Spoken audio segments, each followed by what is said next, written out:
Good morning, America, for our viewers in the West. An emotional day in Idaho, a rescue in rough waters, and a fantastic family is going to join us live. Inside the Idaho College murders investigation, authorities releasing hundreds of documents revealing new details after powerful testimony in court. The world's watching because of the kids, not because of you. Nobody cares about you. What the two surviving roommates shared for the first time. I had to sleep in my mom's bed because I was too terrified to close my eyes. The victims' families confronting the killer face to face. I will call you what you are. Sociopath, psychopath, murderer. As he begins serving his life sentences. Today you have no name. New details on the Epstein files. Published reports saying in May, Attorney General Bondi told President Trump his name appears multiple times in the files, as Epstein's former girlfriend and convicted co-conspirator, Ghislaine Maxwell, is set to meet with the Justice Department. Major settlement. Columbia University ending its battle with the Trump administration over allegations of anti-Semitism. The conditions behind the more than $200 million agreement.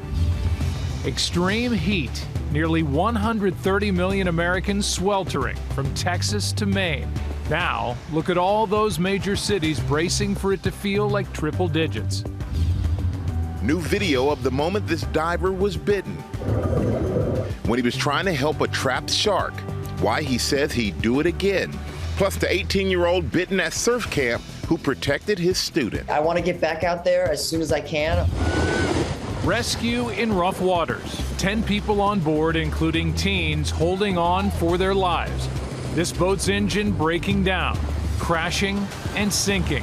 How some heroes jumped into action. Some of those lifeguards that were down there today were above and beyond, and there were definitely heroes down there.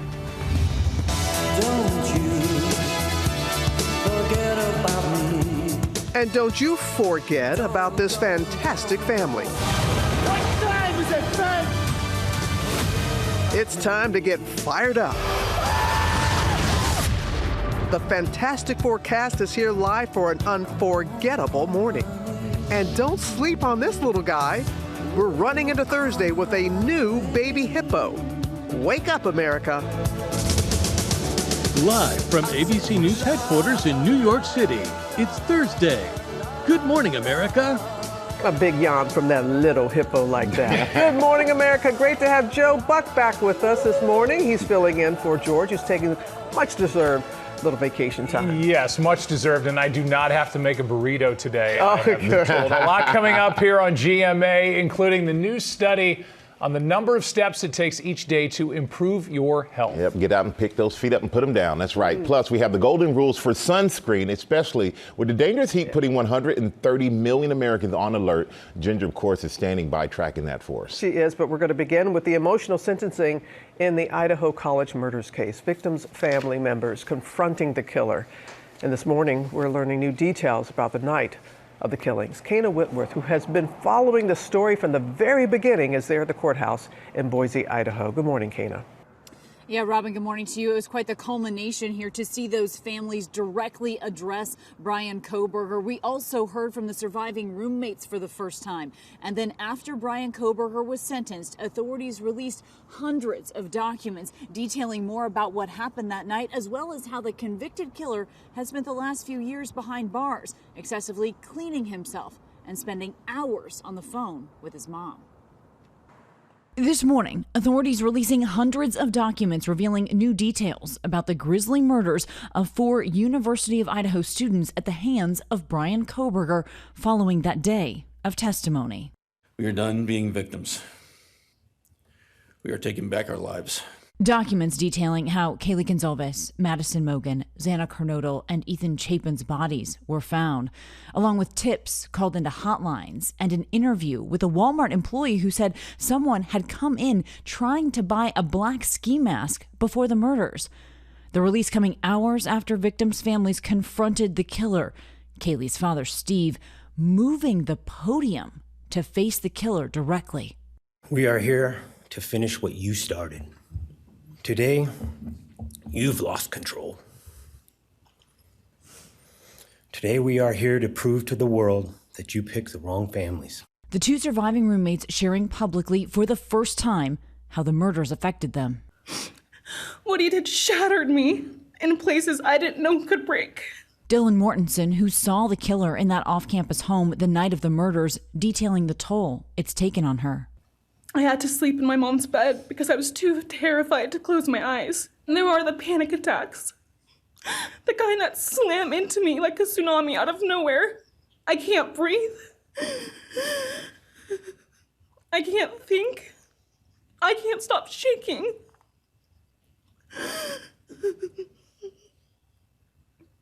All I can do is scream. Bethany Funk speaking through a statement read by her friend, Emily Lott. The fear never really leaves. For a long time, I could barely get out of bed, but one day I realized I have to live for them. And one by one, family members addressing the court. Maddie was my only child that I ever had. She's the only great thing I ever really did. Society needs to be protected against this evil. You're gonna go to hell. Kaylee's sister, Olivia, posing a question to the killer. Where is the murder weapon? The clothes you wore that night? What was the second weapon you used on Kaylee? And then going after him. If you hadn't attacked them in their sleep, in the middle of the night, Kaylee would have kicked your. Thank you. Thank you.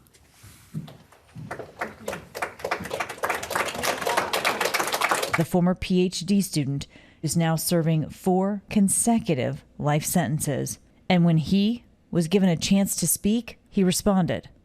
I respectfully decline. The judge calling him a coward. The time has now come to end Mr. Kohlberger's 15 minutes of fame. The judge went on to say that even if he could compel Kohlberger to talk, he's not entirely sure that he would even be honest. Now, authorities maintain this was a targeted attack, but they still don't know why. Michael? Yeah, a lot of questions that may never be answered, Kayna, but thank you for bringing that to us. We're going to turn now to the latest on the Epstein files. According to published reports, President Trump was informed in May by the Attorney General that his name appears in the file. This comes as Epstein's convicted co-conspirator is set to meet with the Justice Department in Florida. Our chief investigative correspondent, Aaron Katersky, is in Tallahassee for us this morning. Good morning, Aaron.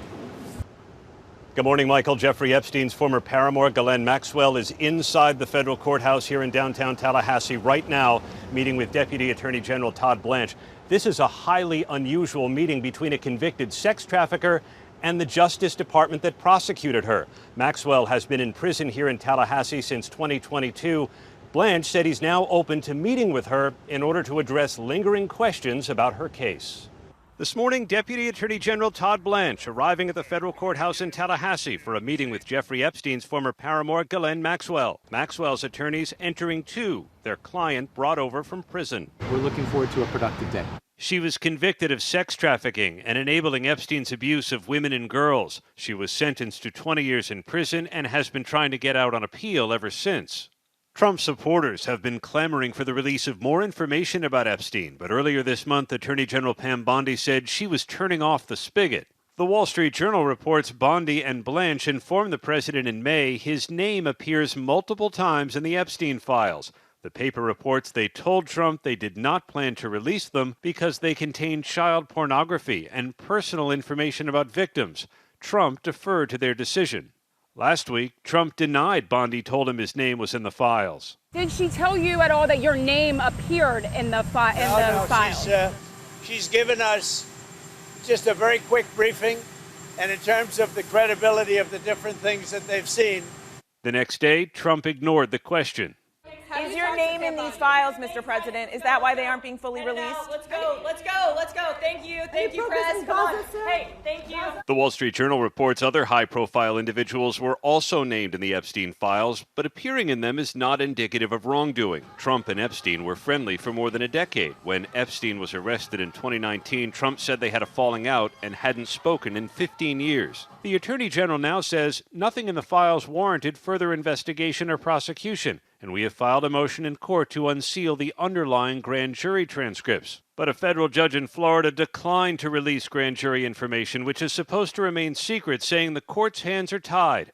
2 judges in New York are also considering similar requests.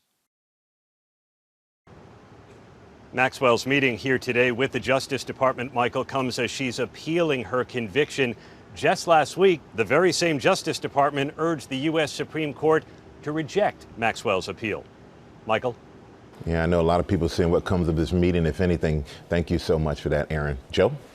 All right, Michael, we go to the summer swelter. 130 million Americans from Texas to Maine are on alert for potentially dangerous temperatures, feeling like triple digits in many parts. Ginger, must have been something I said yesterday, because right now she's in a steamy Chicago. Good morning, Ginger. I said, I'm out of there. No, Joe, of course. I wanted to stick around, and I will see you tomorrow. But, you know, out here in Chicago, you see that drone shot. The lake is flat. It is a gorgeous morning, but man, does it feel like a sticky hand of a toddler. It's just all over you. That's the type of hot air that is sweltering so many people. Look at the numbers and the heat advisories, but also the extreme heat warnings. This is not just because of those afternoon highs that will feel like 112 in Paducah, but this morning we've barely slipped below 80 degrees, a daily record low max, we call it. So it already feels like 83 here in Chicago, but we'll go for it feels like upwards of 102. Look at the extreme heat warning that's now in place from Trenton to Philadelphia and Wilmington. That's on Friday when the core of the heat gets to you all. So see, I'm going to come back to see Joe when it's really hot in New York. But then also just wanted to say next week, Michael, this settles into the southeast. It's going to be cumulative 5-6 days of this type of heat. All right, I'll fill up my inflatable pool. All right, thank you, Ginger. We're going to turn now to the warning from more than 100 aid groups about mass starvation in Gaza. They're holding Israel responsible while Israel is blaming Hamas for any food shortages. Our chief international correspondent, James Longman, is tracking the latest. Good morning, James. Yeah, good morning, Michael. The World Health Organization is warning about mass starvation in Gaza because of Israel's blockade.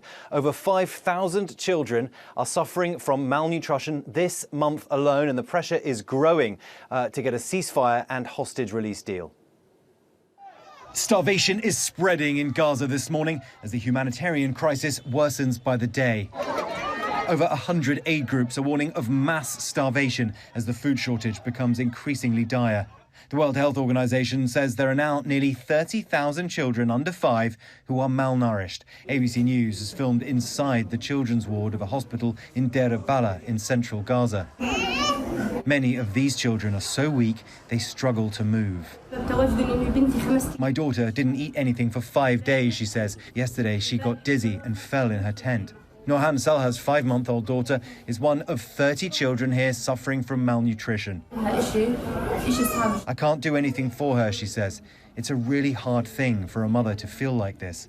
It's indescribable. This doctor says people are falling in the streets from fatigue. The hospital is overcrowded by the patient. As the situation deteriorates, the IDF is ramping up its operations across the Strip, striking more than 120 targets in a 24-hour period. This World Health Organization warehouse hit. This is what remains of vital supplies. Israel's president visited the Strip Wednesday. He blames Hamas for sabotaging aid delivery and claims Israel is abiding by international law.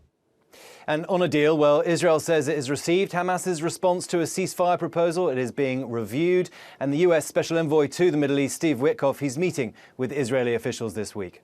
Robin? And we'll see what happens after that meeting. All right, James, thank you. Now to Columbia University, agreeing to pay more than $220 million to settle with the Trump administration over allegations that failed to protect Jewish students from harassment.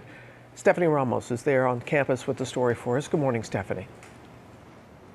Robin, good morning. That's right. Columbia University has agreed to pay more than $220 million to the federal government over the next 3 years. It is all part of a settlement with the Trump administration after they pulled $400 million of the school's federal funding over claims the university discriminated against Jewish students, in part by failing to do enough to protect Jewish students from harassment on campus. This deal, in turn, restoring hundreds of millions of dollars in federal grants.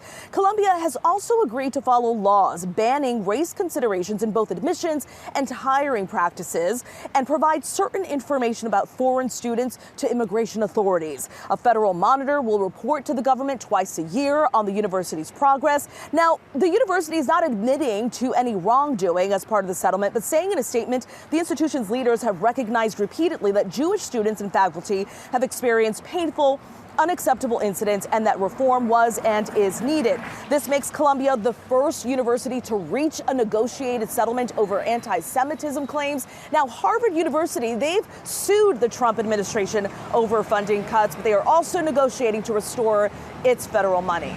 Robin. All right, Stephanie, our thanks to you. Joe? Yeah, well, my friend Sam is back because we're going to give you a rescue in rough waters in New Jersey after a boat's engine broke down and then some heroes jumped into action. Good morning, Sam. Good morning, guys. This is not where you want to be at the time. I just get this. 10 people are on board. 8 of them are teenagers. There's 2 sailing instructors. Okay, the engine gives out. That's just the beginning of the nightmare because this is a sailboat and the sails weren't up. This morning, dramatic video of a rescue at sea in New Jersey after a sailing lesson goes horribly wrong. 10 people holding on for their lives in rough waters after the boat's engine breaks down. And with the sails not raised, the vessel slams into a jetty.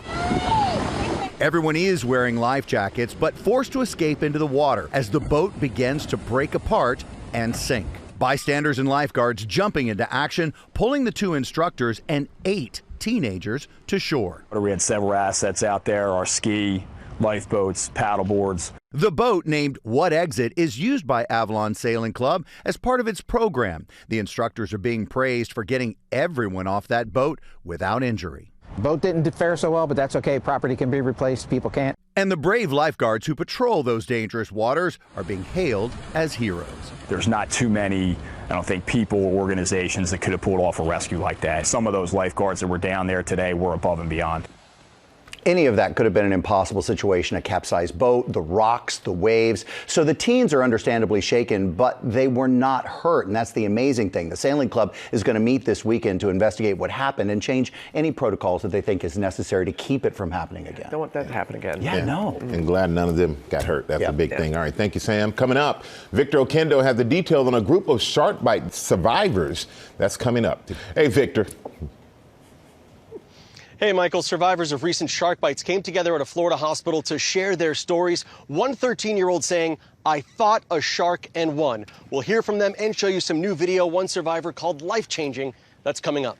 All right, Victor. Also had the guilty plea by one of the doctors charged with providing ketamine to Matthew Perry. What it could mean for the upcoming trial of the so-called, quote, ketamine queen. And new at 7:30, the latest on the housing market as prices hit an all-time high. The Fantastic Four, we're looking forward to the real Fantastic Four. Coming up, we got the CEO of Red Lobster here live, how he's helping the popular chain bounce back from bankruptcy. And would he ever bring endless shrimp back? All you can eat shrimp.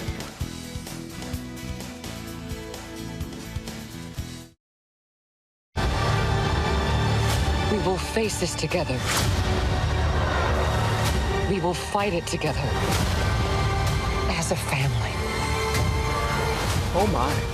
Back here on GMA, the family is going to be here. Pedro Pascal, Vanessa Kirby, Joseph Quinn, Evan Moore. The stars of the Fantastic Four First Steps are with us live in our next hour. I hope they walk out. Like that? Yeah, do that walkout. Wouldn't that be great? I want to see that. There's some ideas you gave them. All right, they have time to get it organized. Sure. But we're looking forward to that. But first, new at 7:30. Breaking news overnight. A passenger plane with 49 people on board has crashed in Russia. It was flying in the Far East region when it is said to have disappeared from the radar. Emergency services raced to the scene. Also, Poppy is settling a class action lawsuit for nearly $9 million. Critics said their claim that the drink is gut healthy is knocked back by science. Some consumers are eligible for payouts. Plus, sales of existing homes are down during what's usually the busiest time of the year. Sales fell last month to the slowest pace since last September. The median sales price of a house nationwide now stands at $435,000. That's the highest it has ever been. All right, now take a look at this. Patriots wide receiver Stephon Diggs almost fumbled before the season even starts. By the way, he's coming off a torn right ACL, so there's a bit of a challenge here. He's chasing this puppy around at their practice field for the team's pet adoption event. Made the mistake of putting the puppy down, and then after he got the puppy back, he made sure that he did the handoff. with no further complications. You didn't need Troy Aikman for that. You were able to do it all on your own. That is the depth of my analysis. Good job. Puppy's running around. There you go. We have the latest now on the Matthew Perry case. A doctor pleading guilty yesterday to distributing ketamine to the Friends actor before his overdose death. Trevor Ault is in Los Angeles with more for us. Good morning to you, Trevor. Good morning, Robin. And you'll remember that stunning news when Matthew Perry was found dead at home and an autopsy determined that his cause of death was the acute effects of ketamine. Well, now multiple doctors have pleaded guilty to giving the actor and his assistant significant amounts of that drug.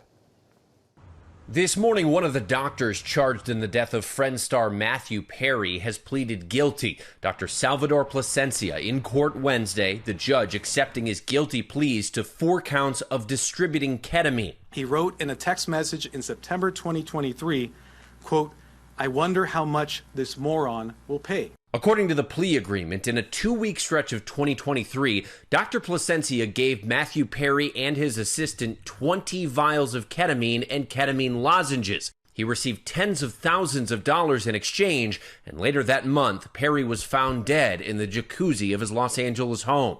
These defendants took advantage of Mr. Perry's addiction issues to enrich themselves. Dr. Plasencia is now facing a maximum sentence of 40 years in prison and a $2 million fine, while also voluntarily surrendering his medical license. In a statement, his lawyers tell ABC Dr. Plasencia is profoundly remorseful for the treatment decisions he made while providing ketamine to Matthew Perry.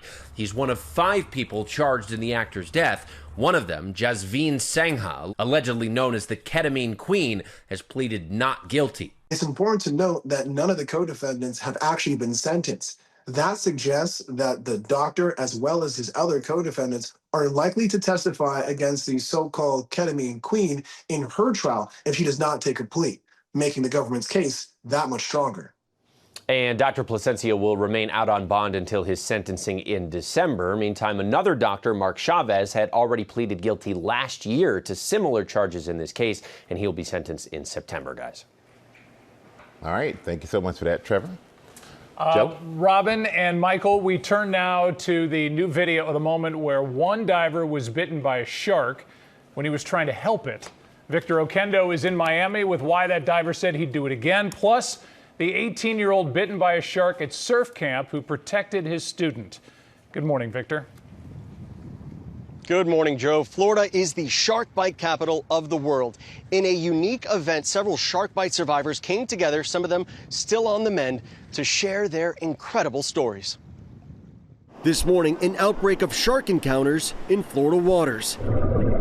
This is the moment Jeff Joel was bitten by a lemon shark. I was just about to get it unhooked, and she got spooked and started flailing around, thrashing. She went upside down, and then she just kind of rolled my way and got me on the arm. It was just a freak thing. Joel was trying to free the shark from some diving gear. He received 40 stitches, but Joel says he'd do it again. Anytime I see some, a shark or any animal in distress, I'm going to help them. She was trapped. Like any wild animal would be scared if they're trapped, and they don't know what's going to happen. And so I went to help her. Joel among a group of shark bite victims that took part in a reunion at St. Mary's Medical Center in West Palm Beach Wednesday. Here's for you, not only for getting bitten by a shark, but you saved the shark. Earlier this week, stunned onlookers calling 911 in Hollywood, Florida. We have someone here that got eaten by something in the ocean. And just last Friday, in New Smyrna Beach, Florida, 18-year-old Sam Hollis bitten by a shark while working at a surf camp. I was taking a kid out to the lineup where we catch the waves, kind of a bit farther out. And, we were paddling kind of side by side, and a shark kind of came up, mistook my foot for a fish, and pulled me right off my board. Hollis fighting back and getting his student back to the beach safely. I had my left foot in its mouth, so I was shaking that one and then kind of kicking away from it with my my right foot as well. So with that and the shark kind of realizing that I wasn't a fish, it quickly let me go and swim away. Hollis now home recovering, but not letting the experience keep him down. I want to get back out there as soon as I can, almost like as a statement to myself and, those around me that, not letting something like this get me down or, keep me from doing something that I really enjoy doing and that I've done for a long time.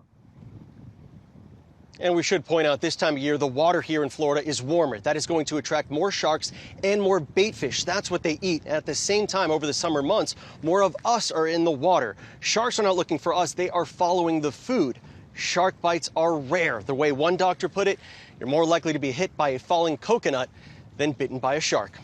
Guys? I almost got hit by a falling coconut one time. Did you really? Yeah, they're dangerous. Where? In the Bahamas. Oh. Hey, I'll still go back though. I'm not afraid. I won't go in the water for a shark. I'll go back to the Bahamas for the coconut. Brazilians and these people come in and you're worried about getting hit by a coconut. Yes, it's dangerous, Joe. Okay. Very dangerous. Now, with the dining chain Red Lobster, after filing for bankruptcy in May of last year, 36-year-old CEO Damola Adamolekun has been working to revamp the company's dining experience. He joins us live in a GMA exclusive to talk about what's new at his 544 restaurants nationwide. Damola, thank you so much for joining us.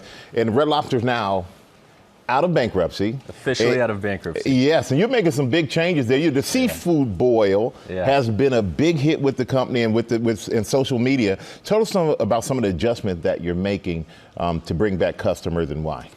Well, we want to be exciting, relevant, and compelling for our guests. Mm-hmm. We got to bring younger diners into the restaurants, and one of the ways we do that is through menu innovation.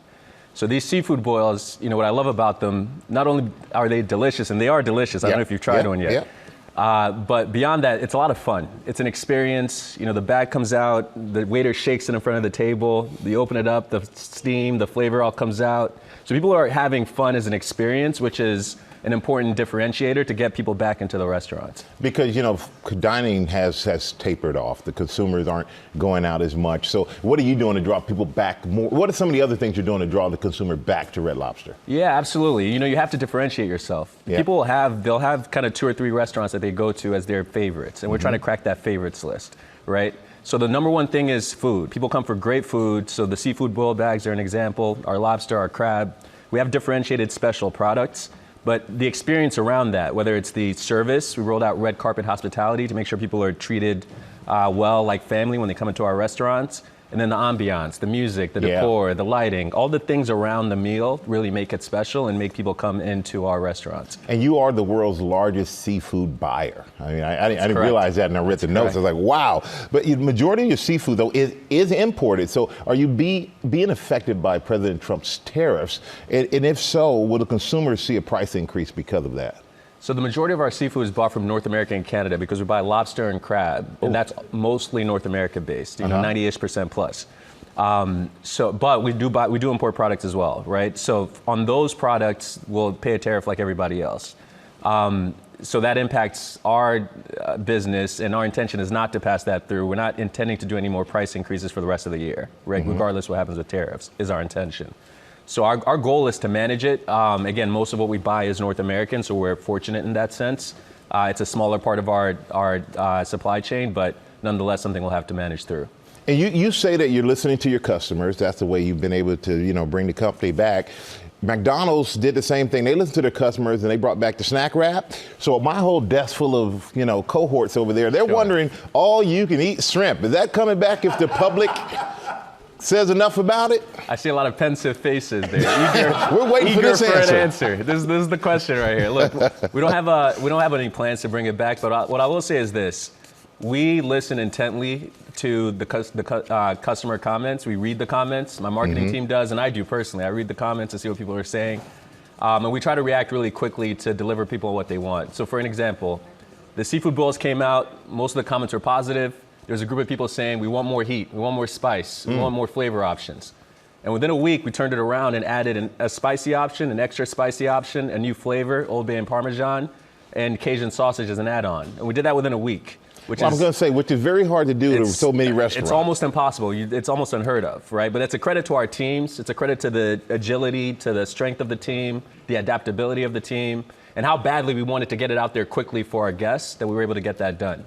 So we're listening, we're reading the comments, My Samuel says, keep commenting and we'll keep cracking. So we'll say that and we'll keep moving. Well, what's also is impressive is 36 years old. You're the CEO of PF Chang's, now the CEO of Red Lobster. Yeah. I mean, it's a pleasure having you here, and thank you. And Robin, you got the answer on that shrimp. Spicy shrimp. If he brings back spicy shrimp, he's got my vote. I love the spice, Cajun spice. Thank you, gentlemen. Now, with our play of the day and the tiny hippo making a big splash with his debut. This happened in Kansas, Sam? Yeah, it's all in Kansas, Robin. Sadly, the dizzying heights of popularity quickly fade. It's only been a few weeks since Mu Ding celebrated her first birthday in Thailand and was the world's favorite sassy pygmy hippo. But now, a pygmy hippo born right here in the U.S. is capturing the hearts of the nation. I want you to meet Mars, everybody. He's about to turn 1 month old. Shiny. Just look at that little face. Born in the Tanganyika, nailed it, Wildlife Park in Goddard, Kansas in late June. At birth, he weighed about 13 pounds, and is one of just 3 pygmy hippos calves born in the last year. So here in the States, we've got our own right now. Mars, whose dad is Pluto, mom is Posey, didn't go with the whole theme of the planets, made his public debut earlier this week, exploring the pool, playing in the mud, climbing the enrichment structures, and climbing on Mom too, all while entertaining the visitors excited to see the tiny addition at the zoo. By the way, you should know pygmy hippos are classified as endangered, with fewer than 3,000 left in the wild and fewer than 450 in zoos. That little thing right there can get up to 600 pounds. So we say pygmy, but think hippo. The birth of Mars is a pretty big deal. Lara would be proud. Did I do her proud? Yeah, the animal beat. Coming up, how we love Jesse Metcalf in Desperate Housewives, and we love when he brings us deals for the skincare company he founded, and he's with Tori Johnson. We'll be back. Good morning, America. It's 8 a.m. Extreme heat. 130 million Americans on alert from Texas to Maine. Now, look at all those major cities bracing for it to feel like triple digits. New sunscreen guidance. The spots you may be missing. Why people are accidentally using 25 to 50% less sunscreen than they should. How to get the right amount that you actually need.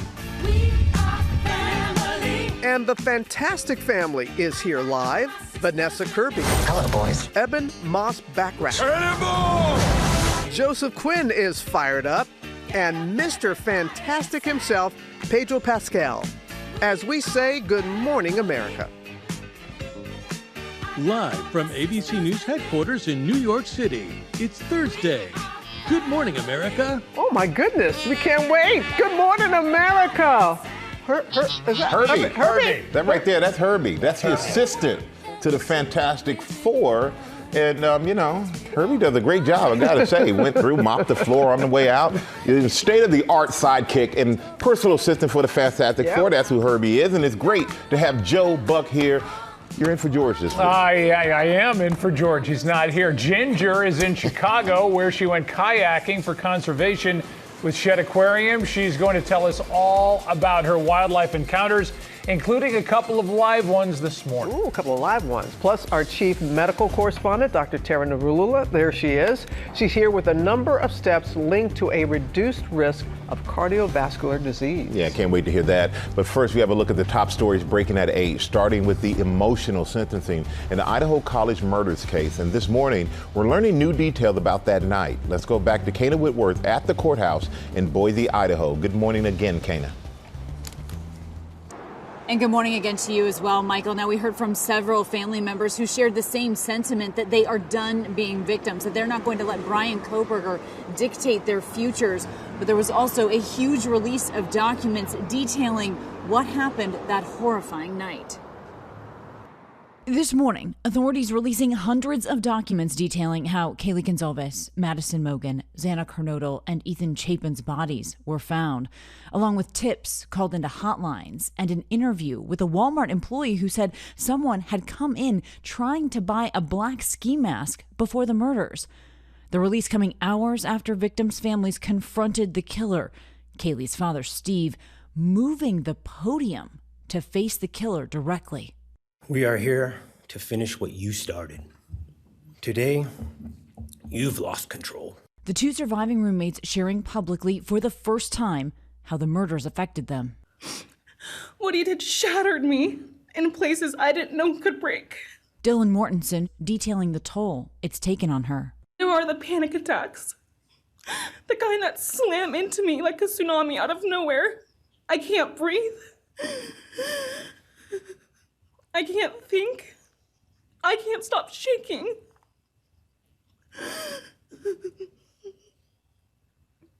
All I can do is scream. Bethany Funk speaking through a statement read by her friend, Emily Lott. For a long time, I could barely get out of bed, but one day I realized I have to live for them. And one by one, family members addressing the court. Maddie was my only child that I ever had. She's the only great thing I ever really did. You're gonna go to hell. Kaylee's sister, Olivia, going after him. If you hadn't attacked them in their sleep, in the middle of the night, Kaylee would have kicked your. Thank you. Thank you.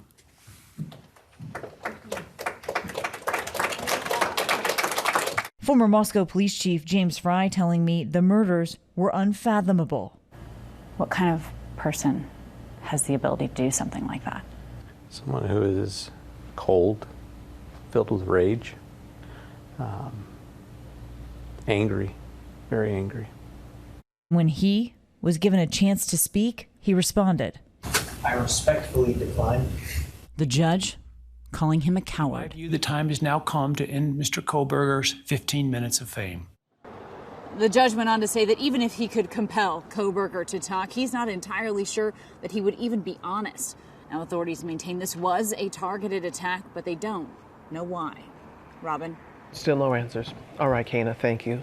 We're going to turn now to the 130 million Americans from Texas to Maine on alert for potentially dangerous temperatures, feeling like triple digits in many parts. So let's go back to Ginger. She's there in Chicago for us. Good morning, Ginger.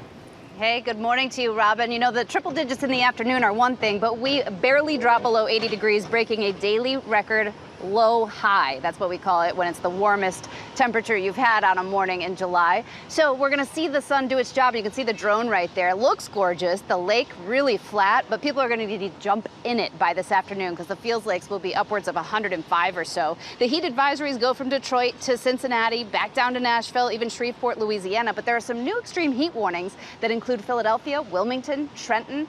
And you see that's because tomorrow is when the core of the heat makes it with the humidity right to Washington, D.C., with it feels like 107. Philadelphia will feel like 105.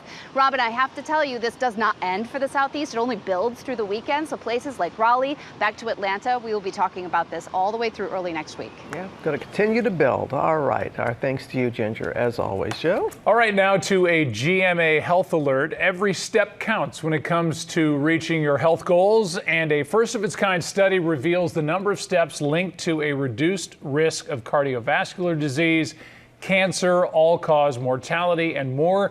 Chief Medical Correspondent Dr. Tara Narula joins us now with that study. First of all, nice to see you. And secondly, what did that study find? So as you mentioned, this was a big study, and previous research has looked at steps and it's linked to cardiovascular disease and death. But this study looked at a lot of other health outcomes, so diabetes, cancer, falls, depression, along with death and cardiovascular disease.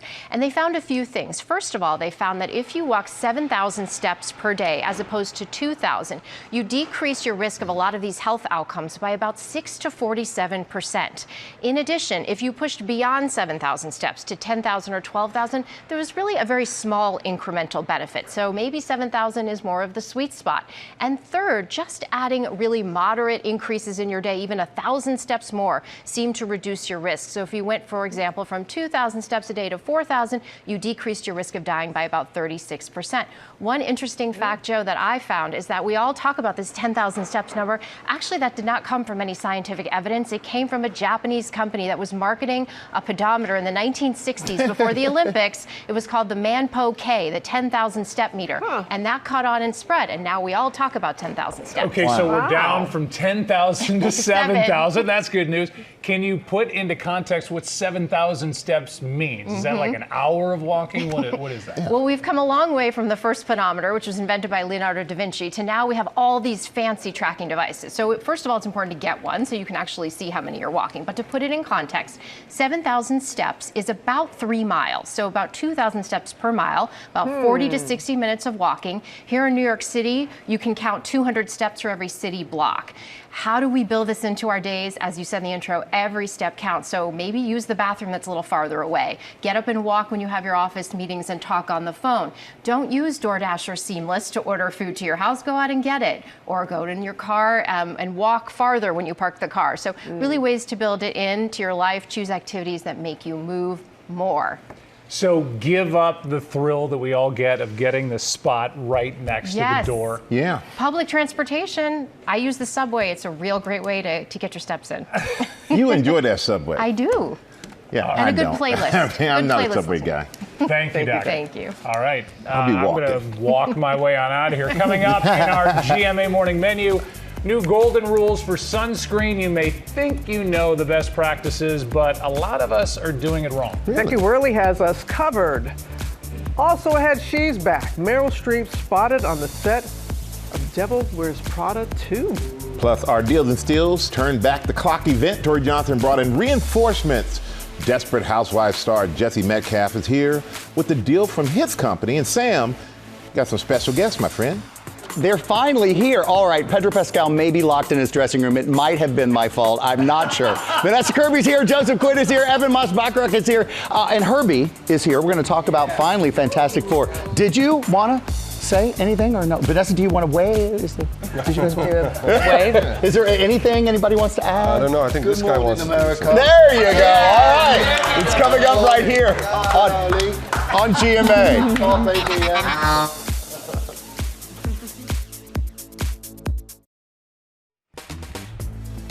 A gorgeous, gorgeous Thankful Thursday here in the NYC.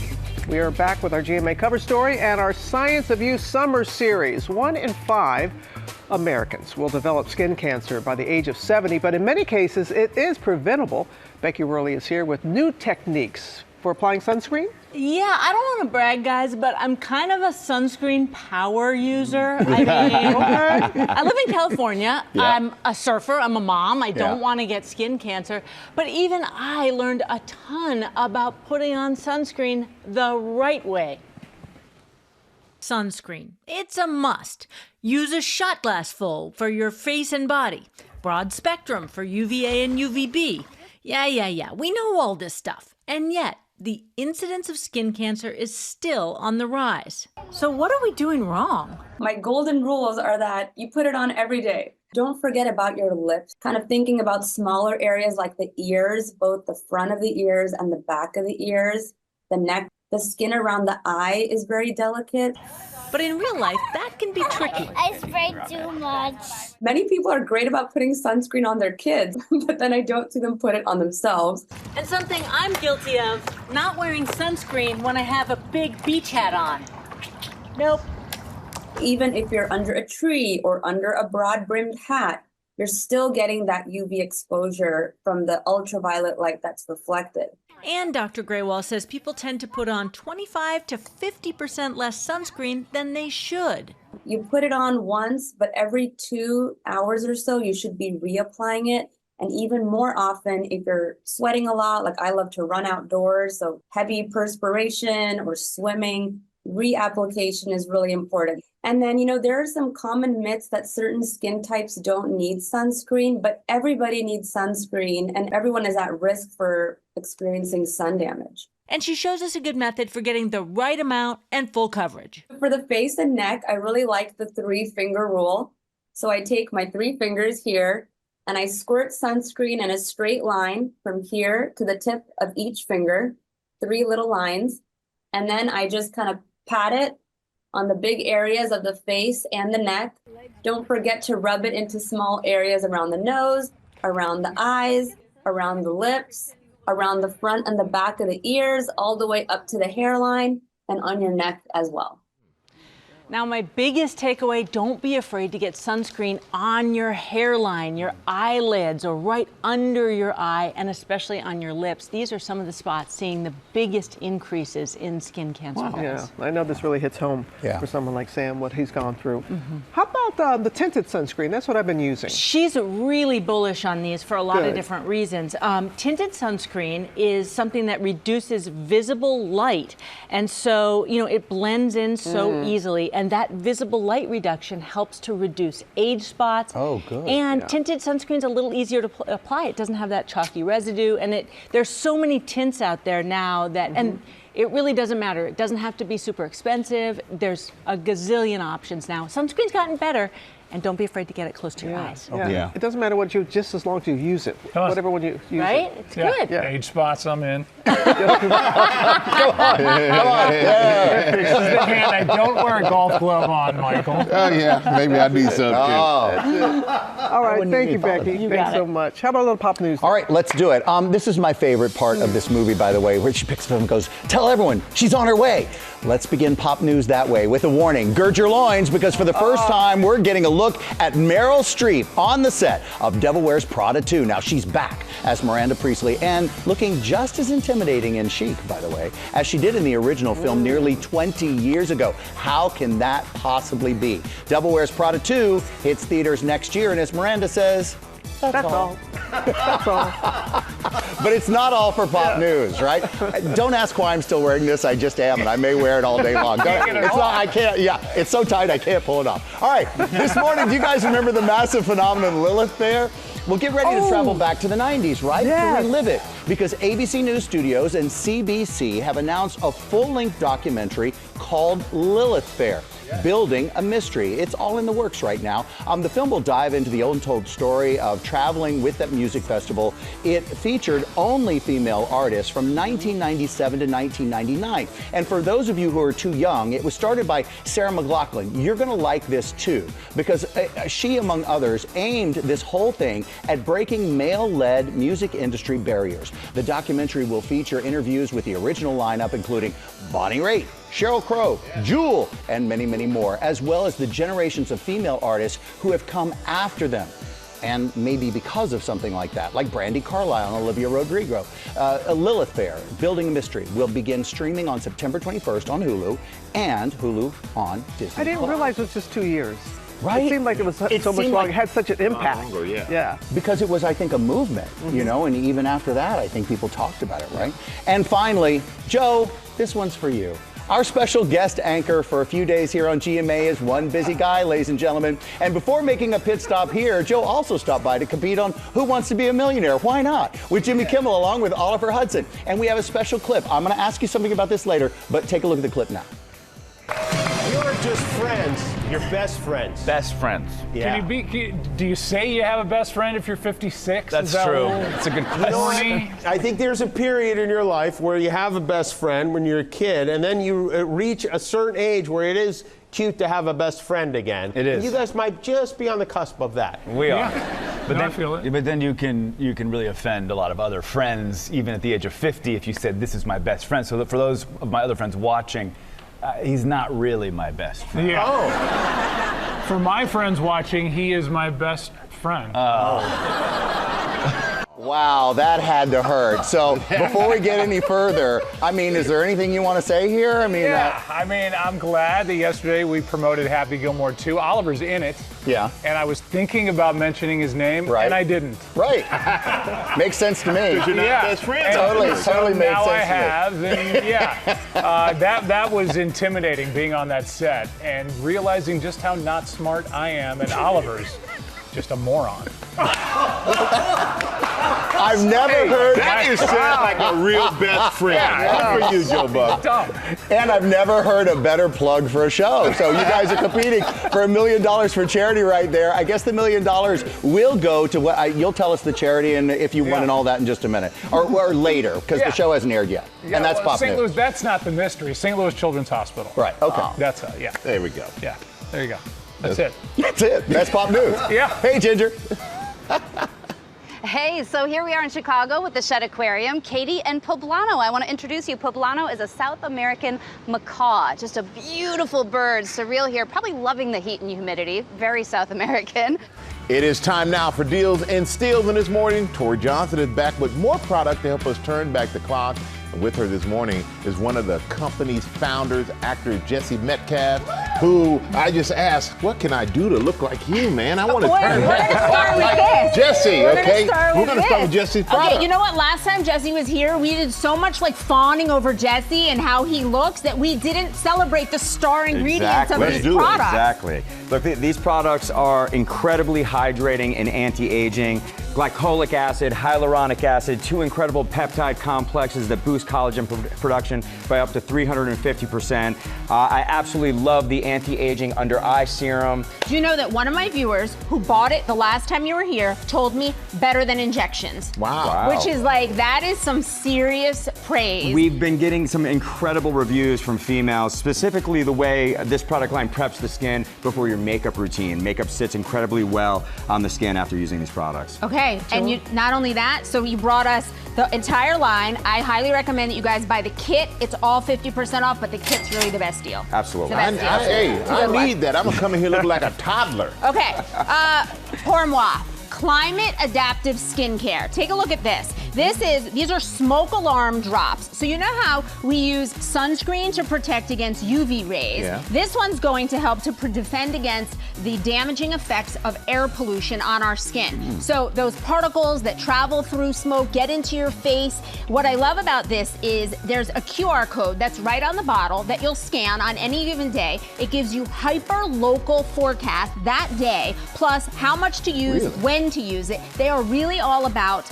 merging climate and beauty. The products are phenomenal. You switch them out kind of like you switch out your wardrobe in the seasons. Everything's 50% off plus free shipping. Wow. Yes, interesting. that is a wow. Okay. All right, hair care, Virtue hair care. We got a lot of excitement around this one in the studio today. What I love about this is stronger, healthier hair in as few as 5 uses.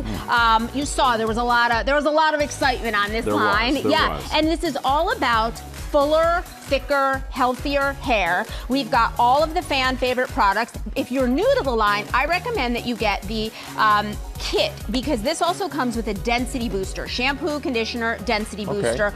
Phenomenal products, all 50% off today from Virtue All right, Labs. I'm down for that. Okay, how about some Spanx for your neck?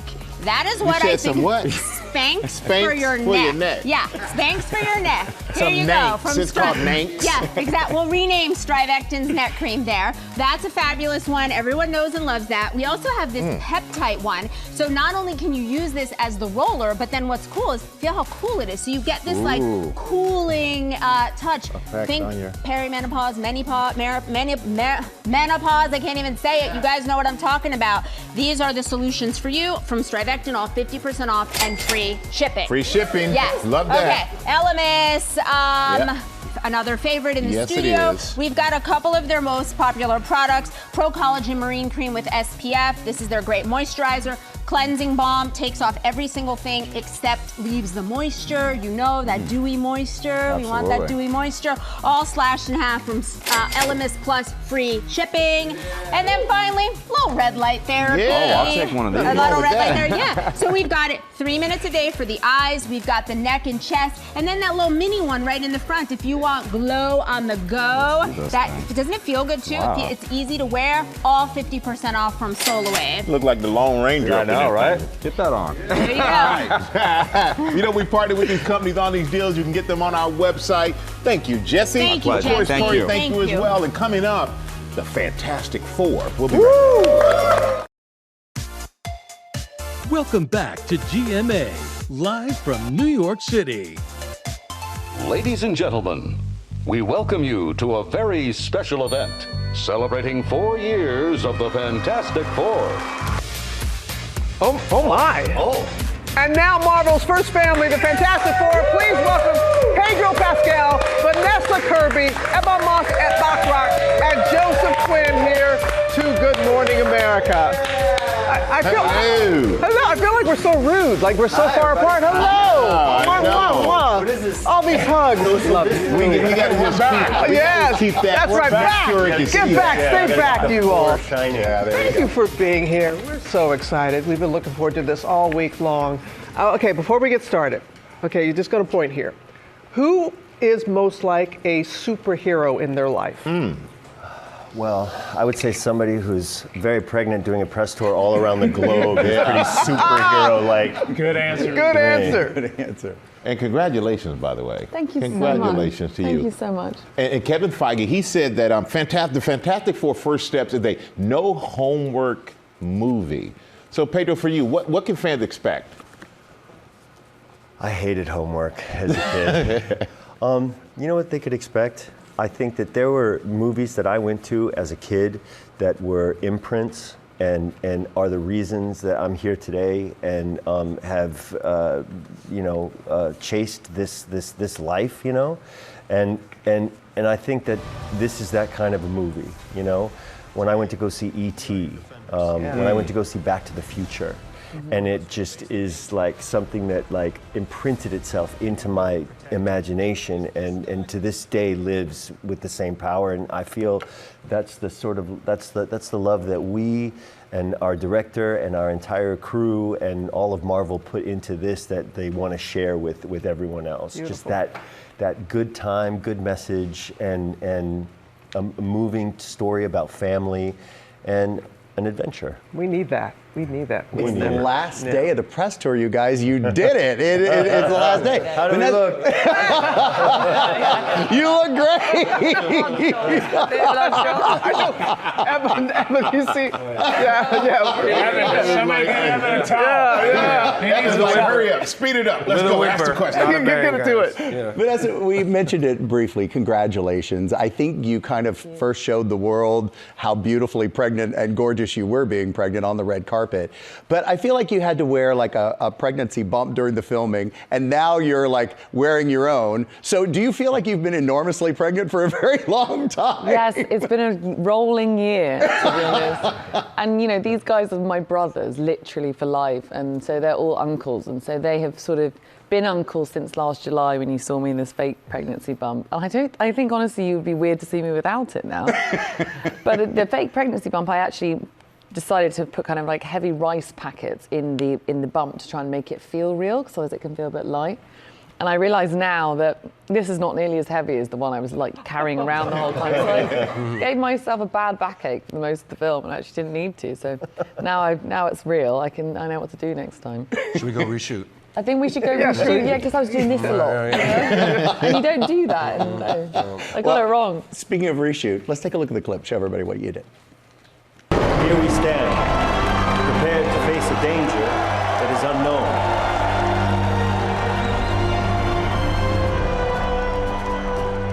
A danger that has threatened our home, threatened our families,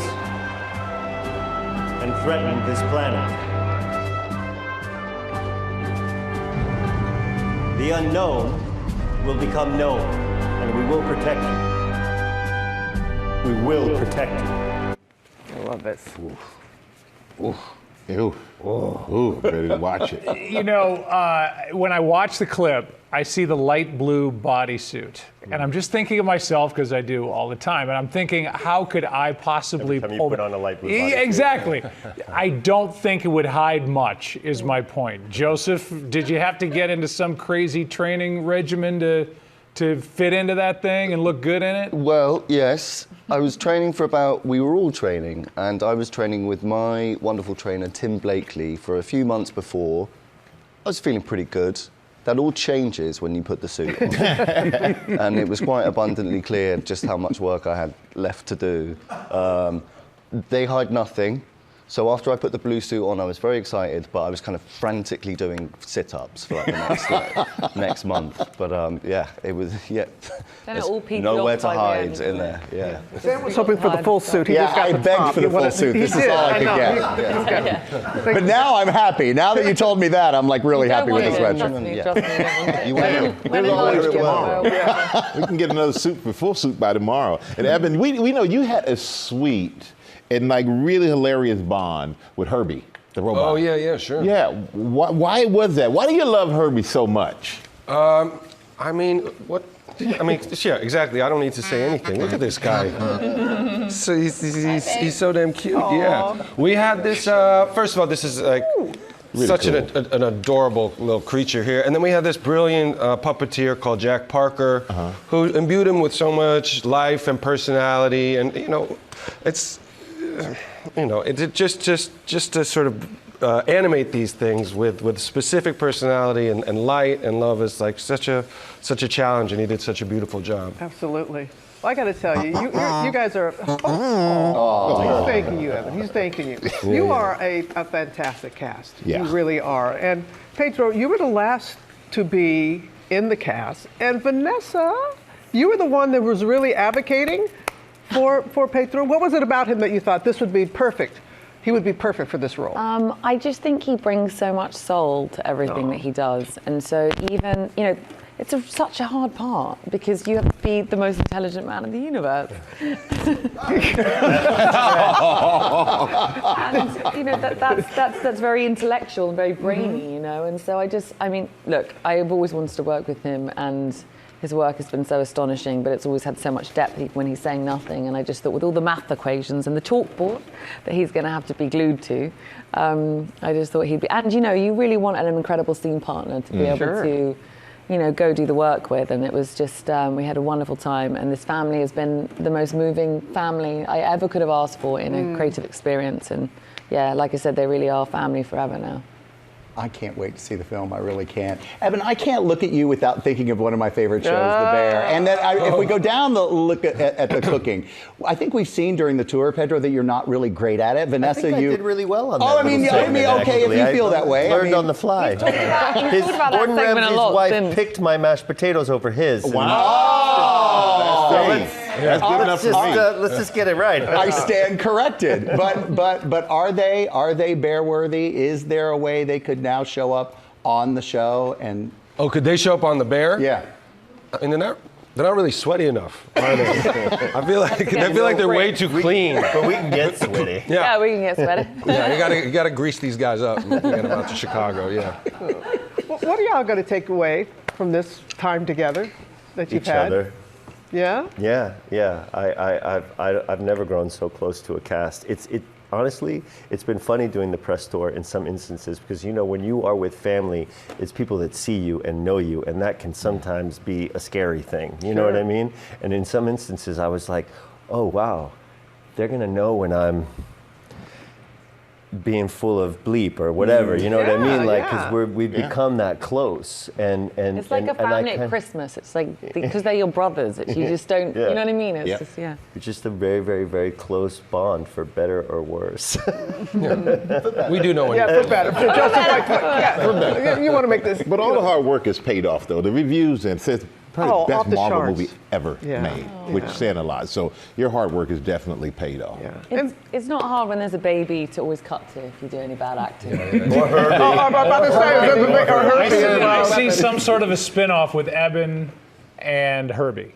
Oh, let's go. Yeah. Road trip movie. Buddy cop. I'm writing it. Ditch the family. Yeah. But y'all, thank you so much. We know that you've been on the tour and you come here and you give so much of yourselves. It really means a lot to us. Does. We appreciate it. We appreciate it very much. And want everybody to know the Fantastic Four, The First Steps, hits theaters nationwide tomorrow. We are going to go back to Ginger in Chicago, where she went on a little adventure on the Chicago River with the Shed Aquarium's Kayak for Conservation program. Hey, Ginger, how was your kayaking trip?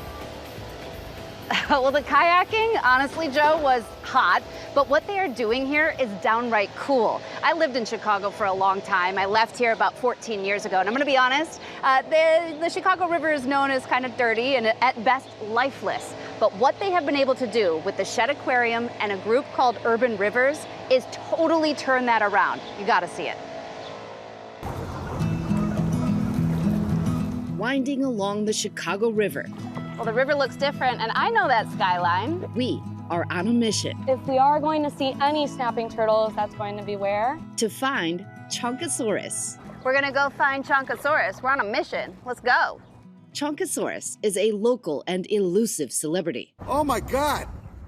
That's a massive turtle. Is that a snapper? He's a snapper. A snapping turtle that has become a beacon of this river's health and prosperity. We want people to come out here and see this wildlife. What is Kayak for Conservation? Kayak for Conservation is a program that Shedd Aquarium started in 2018, where we take folks to come out onto the Chicago River to learn about the unique ways that we're restoring it, both for people and wildlife. Thanks to the famed Shedd Aquarium, this experience takes guests on a journey through the past, present, and hopeful future of the Chicago River's ecology and how we humans have affected it. We realized that by industrializing our river, by dredging it, making it really deep, putting in these steel walls that surround us over here, that we created an aquatic highway for barge traffic. They could easily move goods, create Chicago to be this amazing, beautiful, large, wonderful, big city it is today. But as we did that, we really put fish to be living on the side of the highway. So we saw this opportunity to bring this habitat back. Standing out from the many steel walls that now support the river's infrastructure is a green glimmer of hope. This is the Wild Mile. It was made by the Shedd Aquarium and a nonprofit called Urban Rivers, and now it is full of wildlife. This whole adventure offering a new way to experience Chicago's native wildlife, all while making a difference. These tours are a great way for people to be involved. They can also pick up trash along the way. We have a ton of volunteer opportunities at Urban Rivers. So we have people who are picking up trash, we have people who are weeding, we have people who are doing research, and then also people who are just guiding tours. And we really feel that if you give people the opportunity to really make a difference, do something that is actually shifting and kind of experiment a little bit with it, there's a lot of people who really want to do that. And so that's one of the goals. One tour at a time, the Shedd looking to paddle forward in a way that revitalizes Chicago's iconic waterway. Christina told me that she shed a tear when she saw baby beavers being born in the river, because that means that they feel safe enough. They've created an environment where animals really do want to come back and start their lives there again. So it's pretty amazing to see. The water quality is improving, and that is something that so many rivers across America need and can do. That's the beauty of this. It can be replicated in other cities. Now, this city, if you look at that drone shot, is showing off this morning. It's hot and humid, yes, but gorgeous. And the Shedd Aquarium, if you haven't come here, they let us be on their deck, kind of at their cafeteria. It is so pretty. And also, talking about conservation, not just in the city, but from South America, around the world. Katie is here with Ruff. His brother's Tumble, Rough and Tumble, if you get it, an armadillo from South America. And the hair coming out of this armadillo is just beautiful. It is beautiful. So she uses those hairs to kind of sense And the things. hairs sense things, she's telling me. So anyway, we are getting a sneak peek into so many ecosystems, and you can do that too. If you haven't been to the Shedd Aquarium, you should absolutely come by. Thank you so much, Katie and Ruff. It wasn't rough. Coming up, Lori B is here, gearing up to share a big announcement and what her family thinks about it. There she is, our girl. Welcome back, everybody. It's officially 101 days into the New York City Marathon. Yep, thousands of people are getting ready for the race, including our own Lori Bergamato. Yeah. Congratulations. So, Lori, you're going to be running the 26.2 miles, but this is really, it's a family affair for you. Well, I guess it is, isn't it? So while I might be the one that is pounding the pavement, right, my family will be there cheering me on in spirit, and they're lacing up and hopefully handing me some snacks along the way. Yeah. Good morning. It's 3 a.m. Good morning. Can't beat it, you guys. This is super fun. Hi, Mommy. Hi. So a day in my life as a mom of 3 kids and as an employee of GMA, it is a very full day. 1, 2, 3. Woo! Look at her go. Go. Yay! He did it. So I've run 7 marathons before, but that started in my 20s and ended in my early 40s. So now I'm in my later 40s, and the stakes just feel a little bit higher. The goal here is survival and finishing the race. It is not winning the race, it is just enjoying the ride. Take some of this out. Kids, dinner! Are you worried that like things around the house are gonna just be even more chaotic? Chaos is our default. Yes, true. Okay, Got that. Mommy. Yes. Some shrimpy. Oh, I just gave you the shrimp. So guys, what do you think about me running the marathon? I'm excited for you to run the marathon. Do you know what a marathon is? No. No, There's it's a competitors. race. It's 26.2 miles. What? Do you want to run with me? No. As someone who's on the track team at school, I think you just gotta remember to keep running even when you're tired. Plow through. Sally. So this is my calendar, and as you can see, we are a family with a lot going on. Run. How are you going to find the time to train for the marathon? I don't know. But wow, I guess we'll work on it together. Megan, I know you've written a book called See Mom Run, which I've ordered, but since I have you here, what is your biggest piece of advice? Step out the door. One of the most amazing gifts of running or moving forward is that it can happen whenever. The longest journey starts with a single step and 26.2 miles more. Let's do this. Off and running. Off and running. Let's do this indeed. We're all capable of more than we think. Okay, how are you preparing? With a healthy dose of excitement and fear. I mean, that will motivate you. No, but I'm doing like a very sensible training schedule. You know, I'm going to be 47 at the end of the summer. Yeah, wow. I'll say it. I'm proud to be that age. Thanks, Michael. And I have 3 kids, and it's a lot, but I think you swap out other things, like less scrolling, more running, less, you know, just watching stuff and more getting out there and listening and seeing a little bit of my town and just being outside. I think I need to I'm a little bit of an indoor cat at times. I need to be a little bit pushed out, be a little bit more of an outdoor cat and see what I'm capable of. I don't know. You think I can do it? I might not be able to. I know you can do it. Don't get too excited yet. First of all, you'll be able to do it. Secondly, you have to do it because you just put it all over national television. Yeah, there's no going back now, Lori. No going back for you now. Maybe we could go in like a relay or something. But Tag me in. I like that you're kind of like giving moms permission to go. I mean, because you've run marathons before. You just haven't. I have run them before, but I haven't run them at this age, and I haven't run them with 3 kids. So it is a little bit different, but we're going to try it, and I hope that everybody out there will follow along with me by joining that community that we have on Strava, GMA Moves. Just scan the QR code on the screen. All right. You got it. Lori, I know you can do it. Congratulations, lady. Cheering me on. Everybody join in. Hey, we want to thank you all for watching us on this Thursday morning. Sam? Oh, bye. Have a great day. There we go.